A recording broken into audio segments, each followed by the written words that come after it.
Alright, so I know I'm late for the St. Patty's Day, but it's still the weekend, and so I wanted to do an Irish flight for everyone.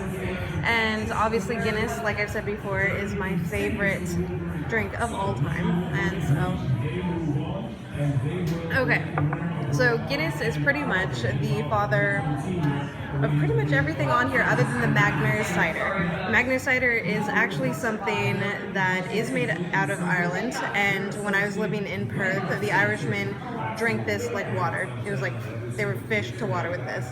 And I just think it's sugar syrup and water, but that's my opinion.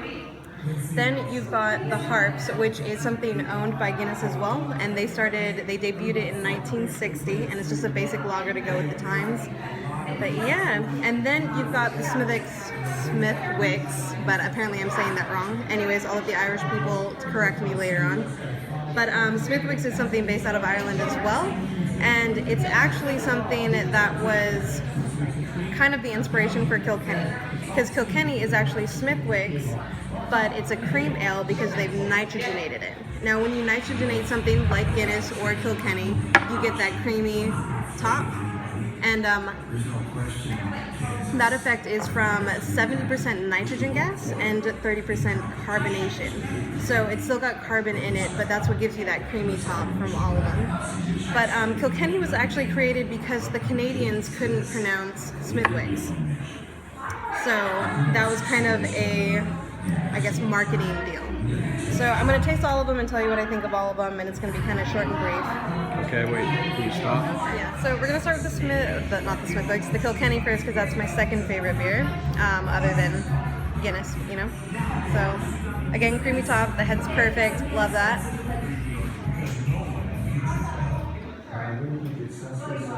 So good. So good. It's refreshing. It's a good summer type deal, so if Guinness is too heavy for you and it's too hot, Kilkenny is a great, perfect. Obviously you can see how light it is, but yeah, all good. I would give that a 5 because it's got the head, it's got a good color, and it's got good taste. Smithwicks, we'll try this. I've tried all of these before, but I'm not, the rest of them I'm kind of like, ugh, whatever.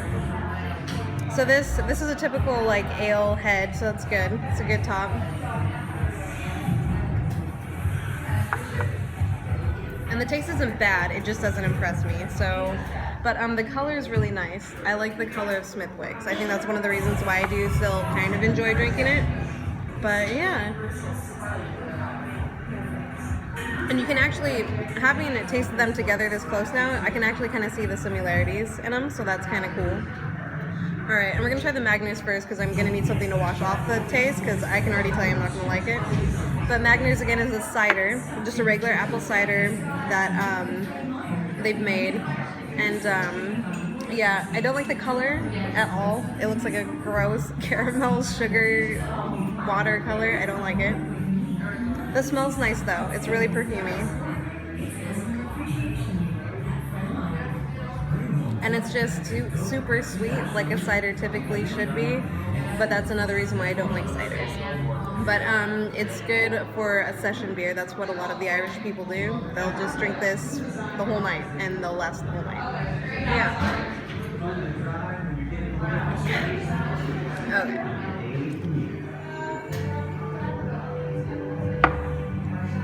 Too many bad nights with that. Too many.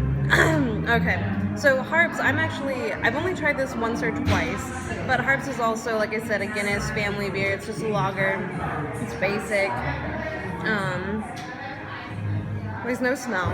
Typical lager. Color's pretty simple. And the head's nice though. It's actually held up pretty good.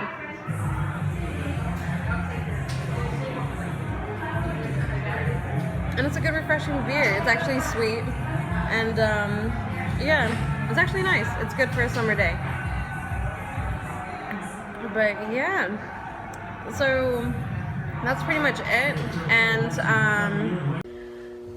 okay, so sorry if that was a really quick rundown. Sorry, we were inside of an actual pub, so it was kind of, I just didn't want to get interrupted basically. But I hope you learned a little bit, and I hope you had a really great St. Patrick's Day. I hope you were safe and that you still had a lot of fun.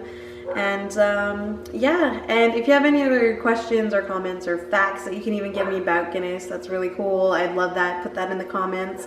One that I actually learned when I was researching, and I thought it was kind of funny.